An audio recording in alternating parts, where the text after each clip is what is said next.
జనసేన నాయకులు, బీజేపీ నాయకులు, తెలుగుదేశం నాయకులు కష్టపడి పనిచేసి విజయాన్ని సాధించాలని ఇప్పుడు ఆలపాటి రాజేంద్ర ప్రసాద్ గారి గెలుపుని కాంక్షిస్తూ ఏర్పాటు చేసిన ఈ సభలో ఉన్నటువంటి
ఎన్నికలంటే ఇద్దరు వ్యక్తుల మధ్య జరిగేటువంటి యుద్ధం కాదు, ప్రగతి బాటకు పట్టేటువంటి ఒక అద్దం.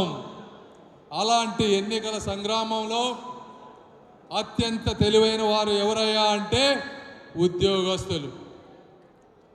కాబట్టి మీకు మాకంటే కూడా ఎక్కువ తెలుసు ఎన్నికల విలువ.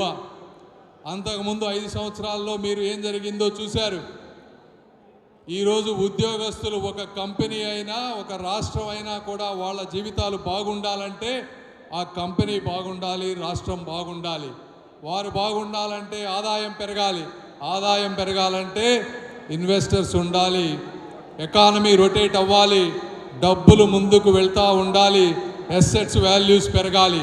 ఇవన్నీ పెరిగినప్పుడు రాష్ట్రానికి ఆదాయం వస్తుంది. రాష్ట్రానికి ఆదాయం వస్తే అది మీకు పంచుతారు. మరి గత 5 సంవత్సరాల్లో ఆదాయం తగ్గిపోయింది. మీకు 5 సంవత్సరాల్లో ఏమీ జరిగింది లేదు.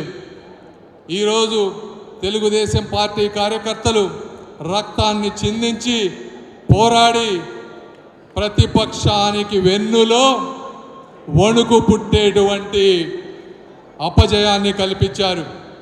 మళ్ళీ ఈ రోజున 6 నెలల్లో ఎలక్షన్స్ జరుగుతూ ఉన్నాయి. ప్రజాస్వామ్యంలో గవర్నమెంట్స్ వచ్చిన తర్వాత ప్రతి ఒక్కరికి కూడా న్యాయం చేయాలని ఎంతమంది అనుకున్నా కూడా ఎక్స్పెక్టేషన్స్ ఎక్కువ ఉన్నప్పుడు ఒకరు ఇద్దరికి వాళ్ళు అనుకున్న స్థాయిలో లేకపోయినా కూడా ఈరోజు రాష్ట్రంలో జరిగేటువంటి అభివృద్ధిని అందరూ కూడా గుర్తించాలి. గుంతలు పడ్డ ప్రతి రోడ్డుని ఈరోజు పుడుస్తూ ఉన్నారు. గత 5 సంవత్సరాల్లో ఒక్క రోడ్డు వేసిన పాపాన పోలేదు. అమరావతిలో ఆగిపోయిన నిర్మాణాలన్నీ ఆకాశం వైపు ఆనందోత్సాహాలతో పైకి వెళుతూ ఉన్నాయి. ఈ రోజున గత 5 సంవత్సరాల్లో ఒక్క రైల్వే ప్రాజెక్టు తెచ్చినోడు లేడు, ఒక్క బ్రిడ్జి కట్టినోడు లేడు. అవన్నీ కూడా ఈ రోజున 6 నెలల్లో ముందుకు వెళ్తూ ఉన్నాయి. అంటే ఇది ఈరోజు ఒక మహర్షి లాంటి చంద్రబాబు నాయుడు గారి తపన, ఒక డైనమిక్ లీడర్ లోకేష్ బాబు గారి విదేశ యాత్రలు, ఇవన్నీ కలిస్తే ఈ రోజున రాష్ట్రం ఈ విధంగా ముందుకు వెళ్తూ ఉంది.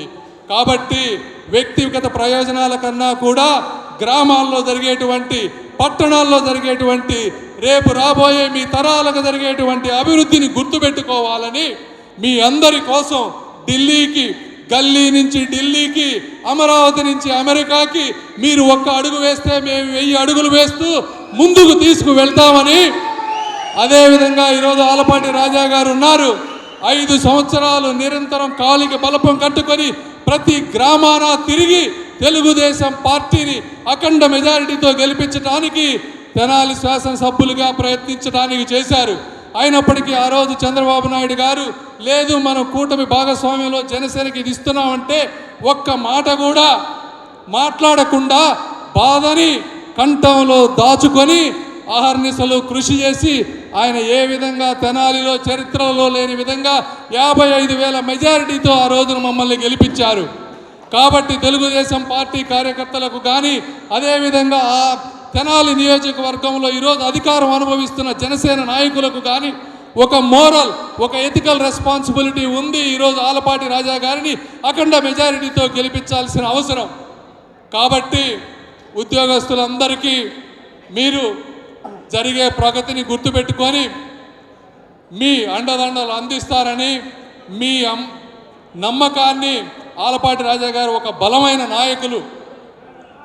ఎక్కడైనా ప్రజాస్వామ్యంలో ఒక బ్రిడ్జ్ రావాలన్నా ఒక ఎయిర్పోర్ట్ రావాలన్నా బలమైన నాయకుడు ఉండి అధికారుల మధ్య కోఆర్డినేషన్ చేసుకుంటే మాత్రమే అది ముందుకు వెళ్తుంది తప్పించి బలహీనమైన నాయకుల వల్ల కొంతమందికి మంచి జరుగుతుందేమో కానీ ప్రజాస్వామ్యంలో మిగిలిన వర్గాలకి అందరికీ ఎప్పుడూ న్యాయం జరగదు.